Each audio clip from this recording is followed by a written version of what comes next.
We are presenting review of MG ZS electric vehicle which will be released soon in Pakistan.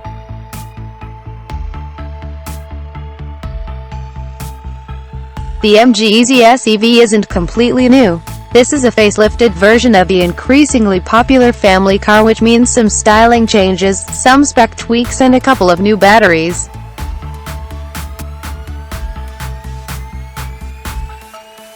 You get this new flush front end. It's been completely smoothed off and the grille has disappeared. You still get this front-mounted charge port. It's moved from the badge to the side, not sure why, still super convenient to use.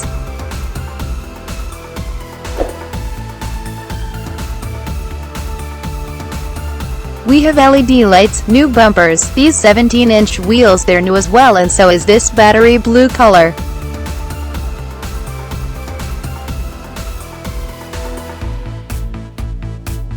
I know you get on the petrol car, but it's new for the EV. But it's in here where the MG ZS really feels like a new car even before you pull away.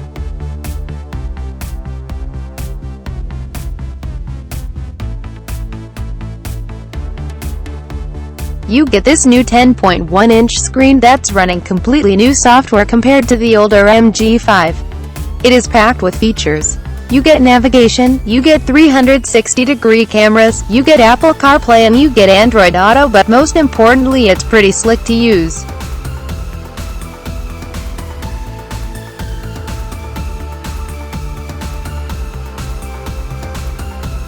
It's really well integrated, it's responsive and the menus are pretty intuitive as well, and then you've got these digital dials behind the steering wheel. I don't say this lightly, if you dump these in an Audi or a Mercedes most people wouldn't know the difference. It's just a really classy piece of design, again with loads of intuitive menus should you choose to use them.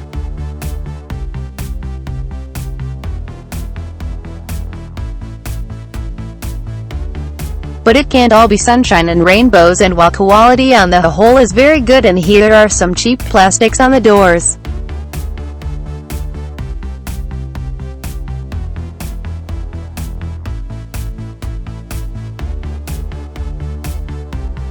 You do get this lovely leather-style material on the steering wheel, but frustratingly it only adjusts up and down, not out towards you, which means it's really difficult sometimes to get a comfortable driving position.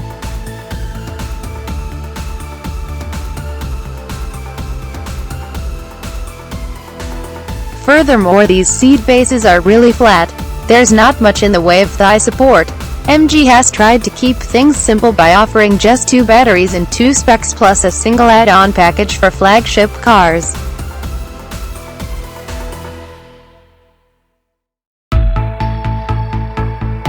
The range kicks off with the SE, which brings most of the kit you'll want or need, including automatic LED lights, alloy wheels, climate control, keyless entry and those 2 screens.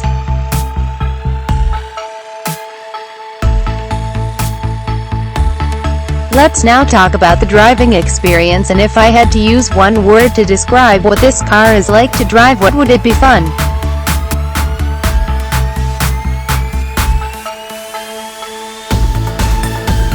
Not exactly quick, it's pretty comfortable, it's pretty quiet for a car of this price, but if there was one single word that I would use to sum up this car and the way it drives, it would probably be unremarkable, and I don't mean that in a negative way.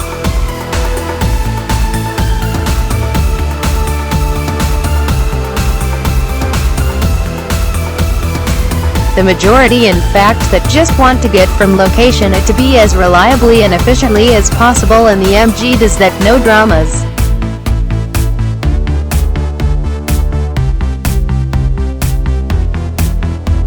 Another area where the MG is a little shy of being truly competitive is when it comes to charging. Sure, if you're only going to top up at home using a 7-kilowatt wall box, then it can mix it with the big boys. But if most of your top-ups are from public rapid chargers, then the MG's 76-kilowatt Maxim can't match the likes of the Peugeot E-2008 or, say, a Volkswagen ID3.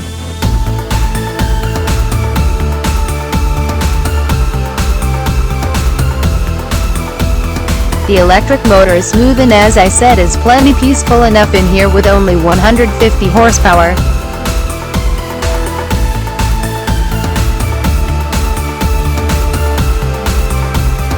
It's not exactly fast, but it's quick enough to keep up with traffic.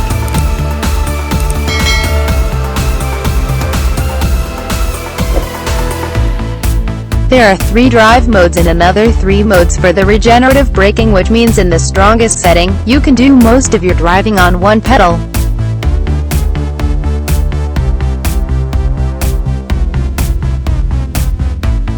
This is not a car that will amaze or excite, and that is mainly due to this car's driving position.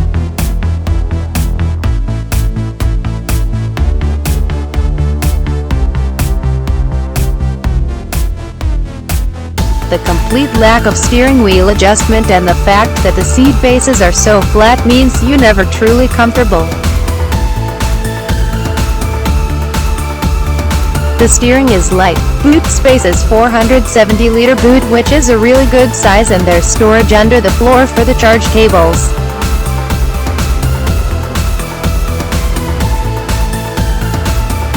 Folding the seats down is nice and easy. Total load volume is 1100 liters, which isn't exactly class-leading space in the back.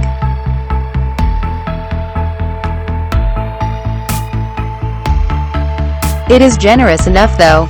Taller adults sitting in the outer seats might find their head brushing on the ceiling, especially on top-spec models fitted with a panoramic roof.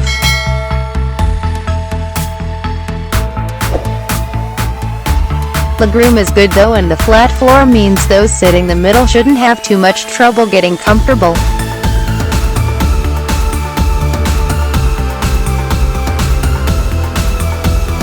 For so many people, the biggest barrier to entry when it comes to electric cars is price.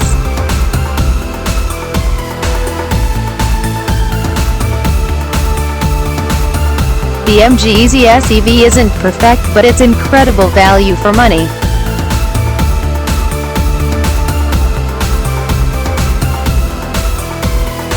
It's simple, it's honest, and if your next electric car doesn't need to have a premium badge or the very sharpest driving dynamics, then this should definitely be on your shortlist.